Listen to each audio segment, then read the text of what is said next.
Теміртау қаласында тек өндірісті дамытуға ғана емес, әлеуметтік саланы дамытуға да кеңінен көңіл бөлінген. Сөзіміздің дәлелі болатын биылғы жылы қалада бизнесті қолдаумен дамыту бағдарламасы бойынша 14 жобаның іске асырылуы. Олардың барлығы әлеуметтік саланы дамытуға бағытында, жеке кәсіпкерлікті дамыту бағытындағы жобалар. Осы жобалар арқылы 88 жаңа жұмыс орындары ашылған.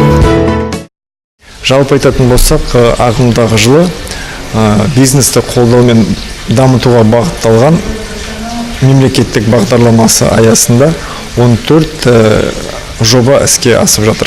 Және бір жоба бизнес картасына енгізілген болатын. 14 жоба аясының жалпы сомасы 1 миллиард 800 миллион теңгені құрайды.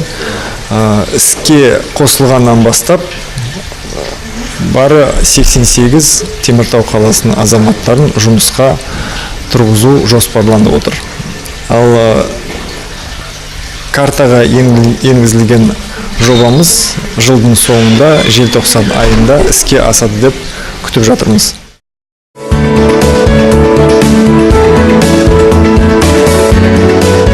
Кәсіпкерлік қолдау мен дамыту мемлекеттік бағдарламасының аясында ашылған жаңа жобаның бірі созвездие орталығы. Бұл 2016 жылдың сәуір айынан жұмыс жасап келеді. Орталықтың бір ерекшелігі мүмкіндігі шектеулі балаларға арналған түрлі әлеуметтік бейімдеу шараларының өткізілетіндігі. Козловский Артем 2015-2016 жылдары мемлекеттік бағдарламасын іске асыруына белсенді қатысып, мемлекет тарапынан бағдарламада көрсетілген грантты жеңіп алған болатын. Сол грантты игеріп, қазір жеке кәсіпкер ретінде өз ісін іске асырып жатыр. Онда мүмкіндігі шектеулі балалармен жұмыс атқарады. Мүмкіндігі шектеулі балалармен психолог, логопед, дефектолог, массажист, емдік дене шынықтыру мамандары секілді көптеген мамандар жұмыс жасайды. Мемлекеттік тапсырыс бойынша жұмыс жасайтын орталыққа көбінде еңбекпен қамту және әлеуметтік бағдарламалар бөлімінің берген жолдамасы арқылы келеді. Мүгедек балаларды оңалтуға бағытталған дәрістер жануарлар тарту арқылы жүргізіледі. Жалпы әлемдік тәжірибеде мүмкіндігі шектеулі балаларды иппен жылқы арқылы емдеу тәсілі бұрыннан бар. Созвездие орталығының басшысы Артем Козловский де осы тәжірибені қолға алыпты. Занятия с собаками, да, то есть это один из видов анимал-терапии. Каностерапия бұл әлемде кеңінен қолданып келе жатқан емдік тәсілдің бірі. Ит адамның жақын досы дейміз ғой. Біз дәрістерімізде балалардың жануарлармен қарым-қатынасын қалыптастырамыз. Көп балалар иттен қорқады, сондықтан алдымен олардың қорқынышын басуға тырысамыз. Итті сипап, ұстап, жетектеп жүру арқылы баланы үйрете бастаймыз. Келе-келе баланы иттен қорыққанын қойып үйрене бастайды. Анна Малютинаның айтуынша дәрістер әр баламен жеке-жеке жүргізіледі екен. Итпен қатар атқа отырғызу арқылы емдік дәрістер жүргізіледі. Психолог маман бұл тәсілдер арқылы оңалтудың нәтижелері жаман емес екендігін айтады. У всех они разные. Почему разные? Потому что все зависит от ребенка. Да? Нәтижелеріміз бар. Біз әр баланың науқасына мүмкіндігіне қарай жеке жұмыс жасап отырамыз. Тіпті бізде бір баланы жарты жылға итке үйреттік. Қазір емін-еркін иттен қорықпайды. Сонымен қатар жылқыға отырғызу арқылы да көптеген ДЦС диагнозы қойылған балаларға жеңілдіктер бар. Олар арқаларын тіктеп отыруға, аттың еріне еркін отыруға үйренген. Бұл да нәтиже. Кейде осындай дәрістер арқылы балалар дыбыс шығарып сөйлеуге де үйренеді. Жұмыспен қамту жол картасы 2020 бағдарламасының аясында мемлекеттік грантты жеңіп алып, өз кәсібін дөңгелетіп отырғандардың бірі Үрқия Керімбайқызы. Жеке кәсіпкер қазақ тілін үйрету курсын осыдан 4 жыл бұрын ашқан еді. Осы аралықта орталықтың 300-ге тарта бала мемлекеттік тілді меңгеріп шықты. Кезінде грант иегері болған Үрқия Керімбаевна Теміртау қаласының азаматы грантқа ие болып, сол уақыттан бері жеке кәсібін бастап, қазір өзінше жұмыс атқарып жатыр. Жобаның басты мақсаты балаларды, оқып жатқан балаларды, мектеп оқушыларын қазақ тілін үйрету.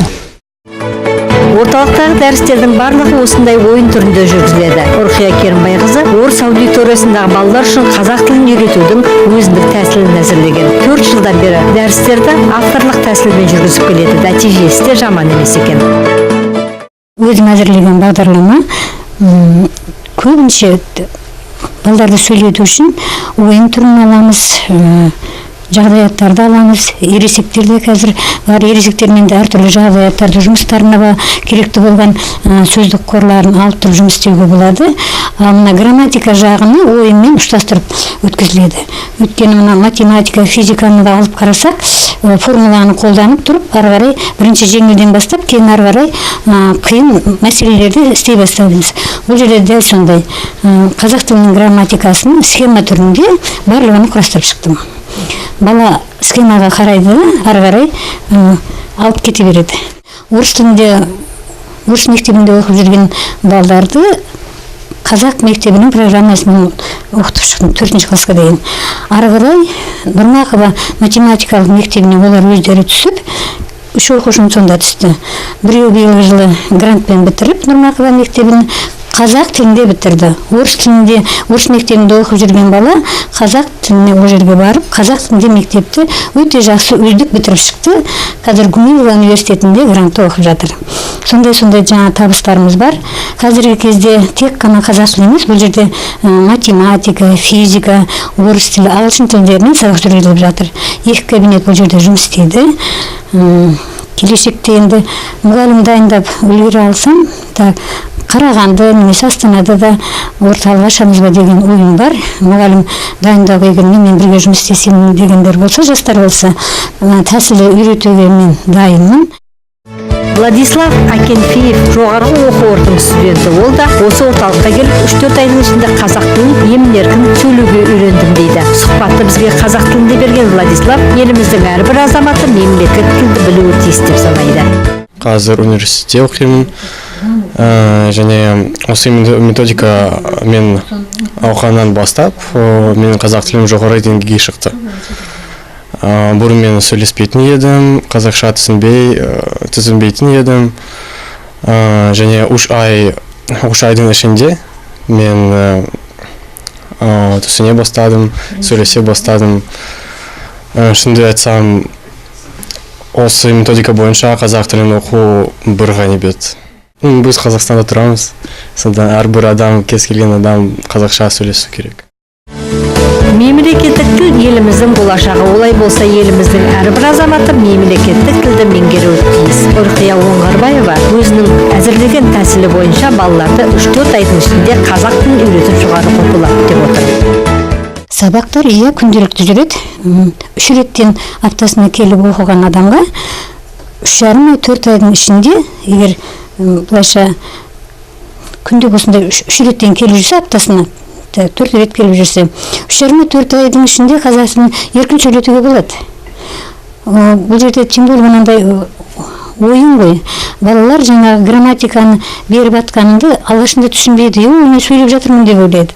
Соңынан барып, жаңағы осындай грамматиканы қолдандық деп айтып өтім. Олар схемаға қарайды ғой. Схеманы алады да ойнай береді.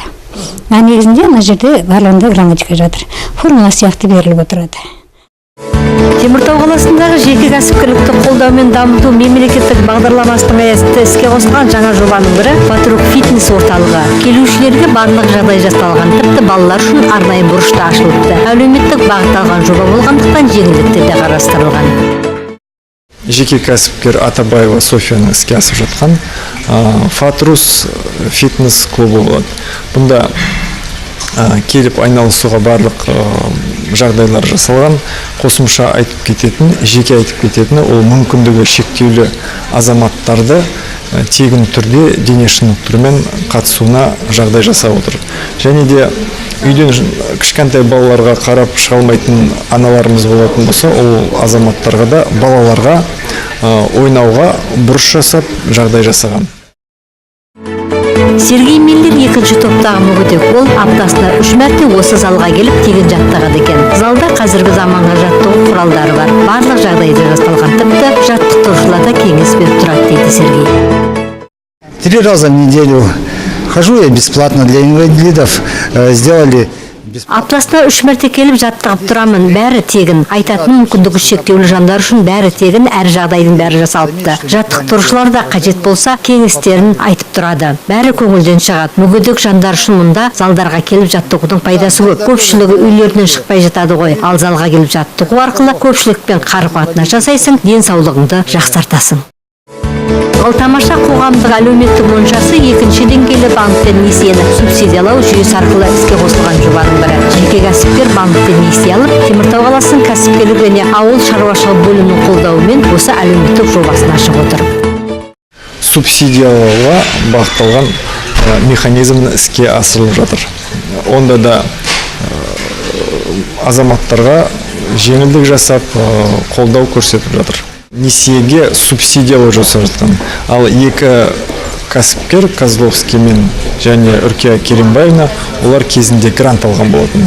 Гранттың алғаннан бастап жеке кәсіпкер ретінде өз ісін бастап, қазіргі таңда жеке кәсіпкер ретінде өз ісін ары қарай жұмыс атқарып жатыр. Әлеуметтік жоба 1 жылдан бері жұмыс жасап отыр. Моншада келушілер үшін барлық жағдай бар. Жеңілдіктер жағы да қарастырылған. Мұнымен қатар акцияларда өткізіліп тұрады екен. У нас есть услуги массажиста, услуги парщика. Біздің моншамызда массажист, парщиктер өзге де қызмет түрлері көрсетіледі. Әлеуметтік бағыттағы монша болғандықтан жеңілдіктерді жасап тұрамыз. Кіру бағасы 700 теңгеден 2000 теңгеге дейін. Зейнеткерлерге жеңілдіктер қарастырылған. Акцияларда өткізіліп тұрады. Сейсенбі күндері келушілер үшін баға 700 теңге, ал жұма күндері 800 теңге үзіліссіз жұмыс жасаймыз. Қала әкімінің орынбасары Ғалымжан Спабековтың мәліметінше желтоқсан айында тағы бір жаңа жоба іске қосылатын болады.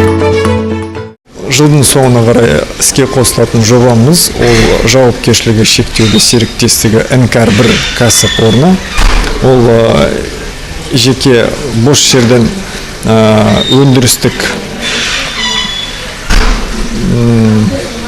өндірістік нысанды бой көтеріп, онда жаңа құрал саймандар қойып, жылдың соңына дейін іске асып, өзінің жұмысын ары қарай ілгерілетуге бағытталған жоба болады. Қазір жылдың соңында тағы да жобалар болатын тұғын, бірақ өкінішке орай өңірлік үйлестіру кеңесі облыстық деңгейдегі субсидиялауға және бизнесті қолдаумен дамытуға бағытталған мемлекеттік бағдарламасы аясындағы қаражаттың жобаларының көптігінен қазір қаражаттың бітуі. Бірақ жыл таяп қалды. Келесі жылдың басынан ол жобаларды ары қарай қолдап іске асуына өз септігін көрсетеді. Ал келер жылдың басынан Теміртау қаласында әлеуметтік бағыттағы жаңа жобалар іске қосылатын болды. Бұл жайлы қала әкімінің орынбасары Ғалымжан Спабеков айтып отыр. Ал жаңа жобалардың қатарға қосылуы қаламыздың әлеуметтік экономикалық дамуының жарқын көрінісі.